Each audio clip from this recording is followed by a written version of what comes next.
Welcome to Python tutorials with Simplilearn. I'm Anjali and today we look at what numbers in Python are. So I'll be using Jupyter Notebook to explain all the concepts in numbers. So let's move on to this. Now the first thing we look at is the different type of numbers Python supports. So first and foremost, we have our most common type of number, which is int.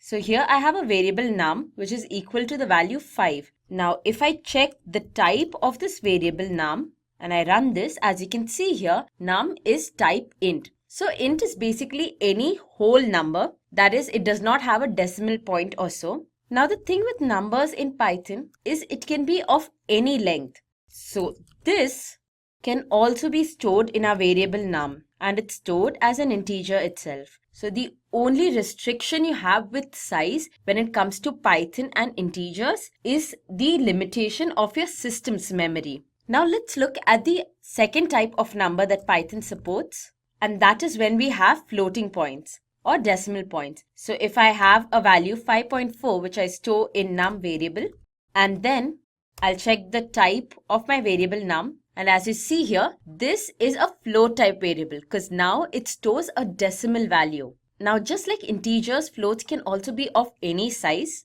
Now here's something new. You probably remember complex numbers. That is, complex numbers have two parts. There's the real part and there's the imaginary part. Now Python also supports these. So if I have num equal to 2 plus 5, j. So the j represents the complex part. Now often when you write instead of j you use I, it's basically the same. And I'll check the type of num now, and as you see here, it's complex. Now you can also view the real and the imaginary parts of your variable num separately. And for that, I just need to type out num.real, which displays the real part, that is 2.0. So as you notice here, the real part, although we entered it as an int, that is just 2, once we print this out, that is, a complex number is automatically stored in Python in floating points. So once you printed out the real part, it's 2.0 and not 2. So now it's float. And in the similar manner, I can also print out the imaginary part. And there you go. So both the real and the imaginary part for a complex number in Python is stored in floating points irrespective of whether you enter it as an int or a float. Now numbers can also be negative. So you can have num equal to minus 567 point so on. And if I just print this out, so our variable can also hold a negative value, not just positive. Now when you think about numbers, the obvious thing are the mathematical operations or the arithmetic operations that can be performed on these numbers. So Python 2 supports a number of these operations. So to demonstrate this, I'll create two variables in which I'll store two integer values. Say num1, which has value 10, and num2, which holds 2. Now the first and the most basic arithmetic operation is of course addition. So num1 plus num2. And that's how simple it is to use your arithmetic operations in Python. Just like you write them, the exact same thing, you need to type them out. So 10 plus 2 is of course 12. Similarly, we have num1 minus num2.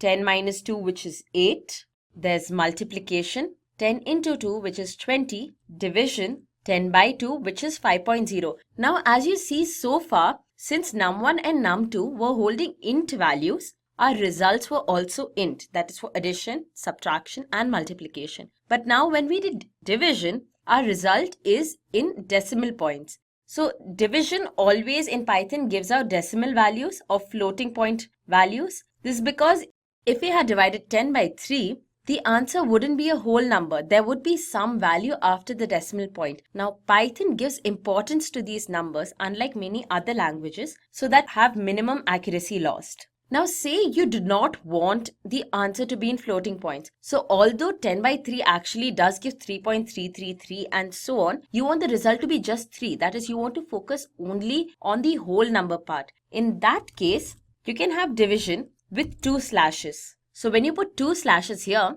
the result is an int value. Now suppose you want to raise 10 to the power of 2. That is, you want to raise num1 to the power of num2. In that case, we just use two asterisk symbols. So num1 star star num2. And as you know, 10 to the power of 2 is 100. So in case of division, we saw how to get just the integer value or get the floating value. Now what if you do not want the quotient at all? You want the remainder of the division. In that case, you can use the modulus operator. So you have print of num1 mod num2, and that gives 0 because 10 is completely divisible by 2. The quotient is 5, but the remainder is 0. So if I use this operator for 10 by 3, that's 10 mod 3, now we'll have a remainder which is 1. So that's because 3 into 3 is 9 and you have a remainder of 1. So the next thing we look at is conversions. Now if I say x equal to 192, as we saw earlier, this would mean that x is of type int. But if I just enclose this 192 value within quotes, it makes it a string. So now, although essentially what we are storing is a number 192, because it's enclosed in quotes, it's seen as a string. So now x stores a string value. If I check the value of x, the type of x, you see it's of type str, which is a short for string.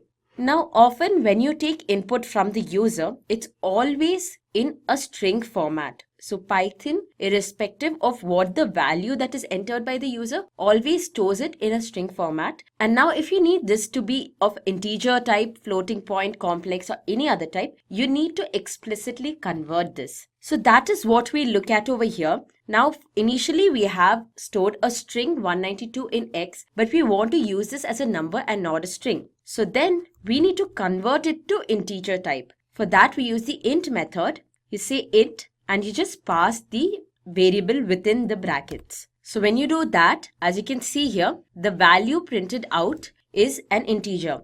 But now it just printed out x as an integer. X still holds a string value. So to change this, we say x equal to int of x. Now x is converted to an integer type and then stored back into x. And now if I check the type of x, as you can see here, it's now an int type variable. Now we can also convert this to float. So if I say x float of x, it's converted to float. And now if I print out the value of x, you see it's 192.0. So what we did here is initially we stored 192 as a string into x. We checked the type of x and it was str, that is its string. Then we converted x to an integer type and stored it back into x. So now x is int type. After that, we converted x to a float value and stored it back into x. And that changed the value from 192, which was a string, to 192.0, which is now a float. Now you can also change this to a complex number. So I say x equal to complex of x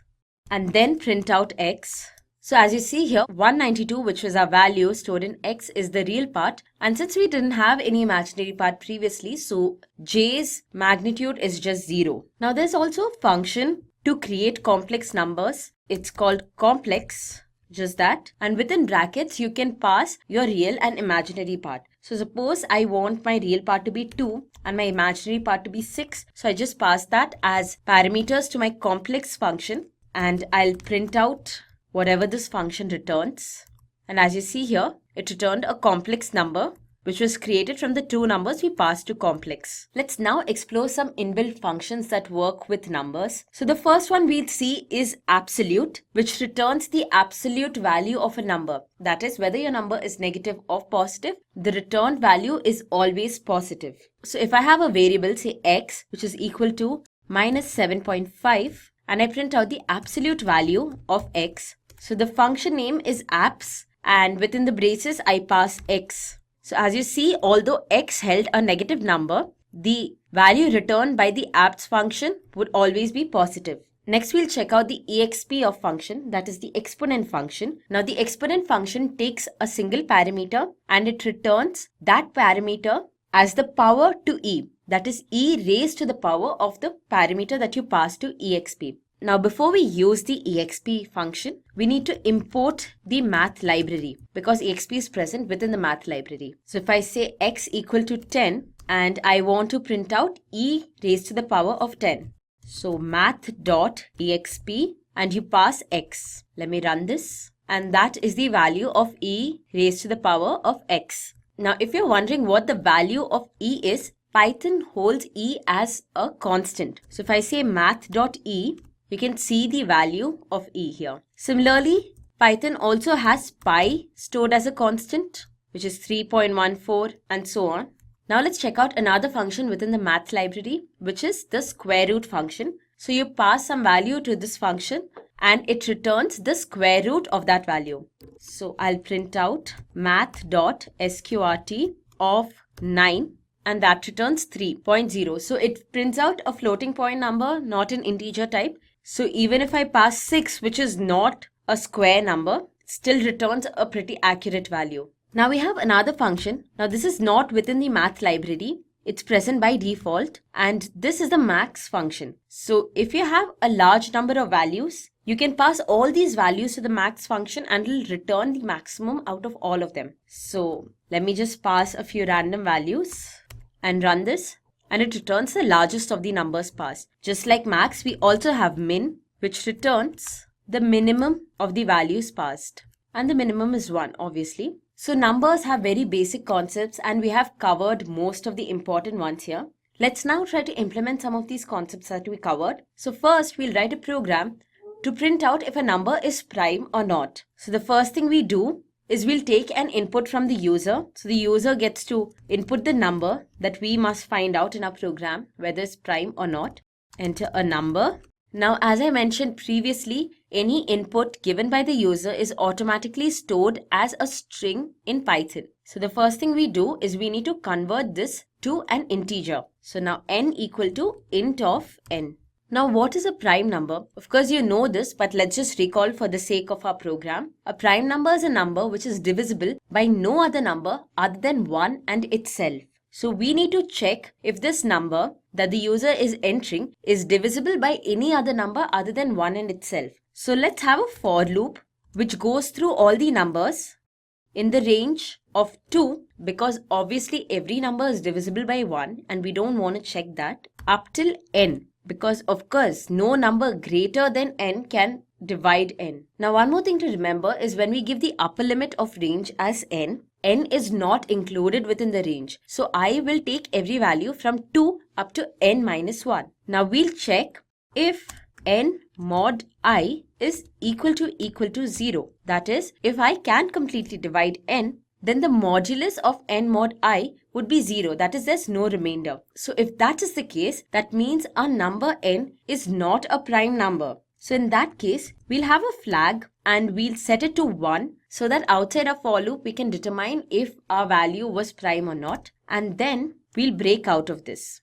So when I put the break statement, it basically breaks out of the for loop. Now, before I break out of the for loop, one more thing I'd like to do is print out that this number is not prime. So I'll have a print statement here which says %d is not a prime number.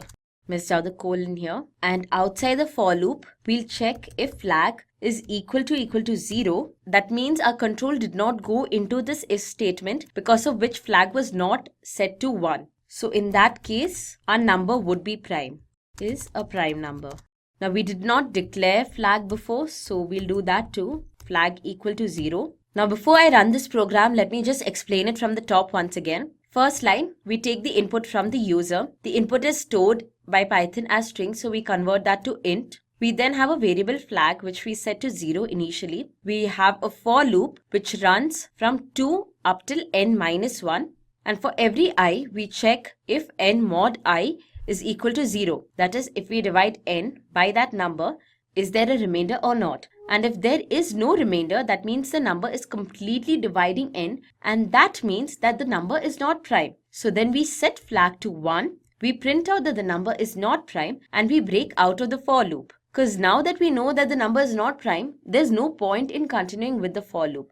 But as long as n mod I is not equal to 0, we proceed with the for loop and no other action takes place. Now once we are out of the for loop, we check if flag is equal to 0. If it is equal to 0, that means the control never came within this if statement, which is where we change the value of flag to 1. So in that case, our number n is a prime number.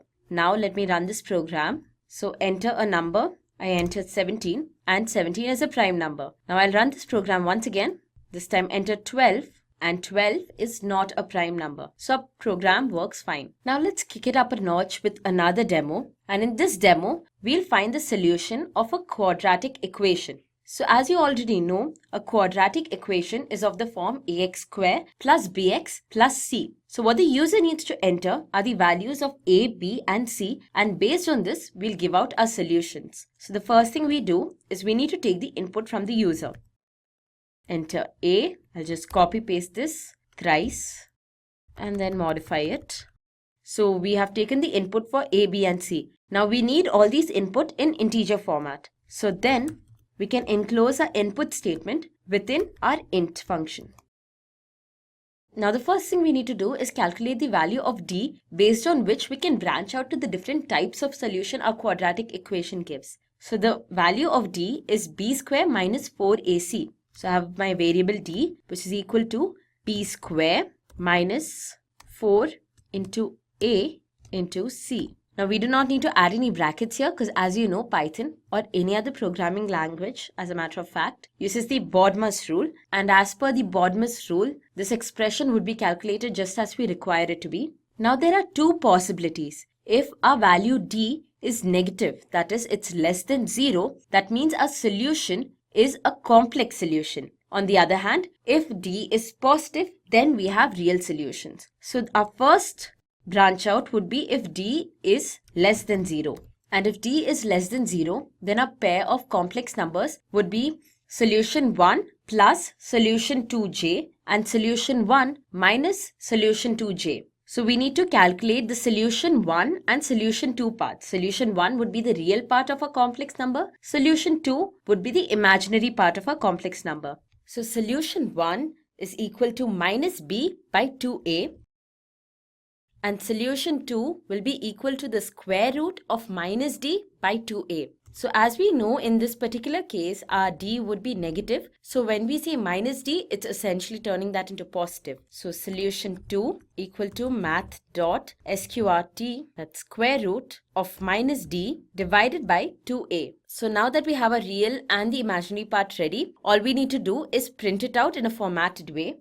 So I'll print out the solutions are complex of solution 1, comma solution 2. So our first complex solution will be solution 1 plus solution 2, and our second complex solution would be solution 1 minus solution 2.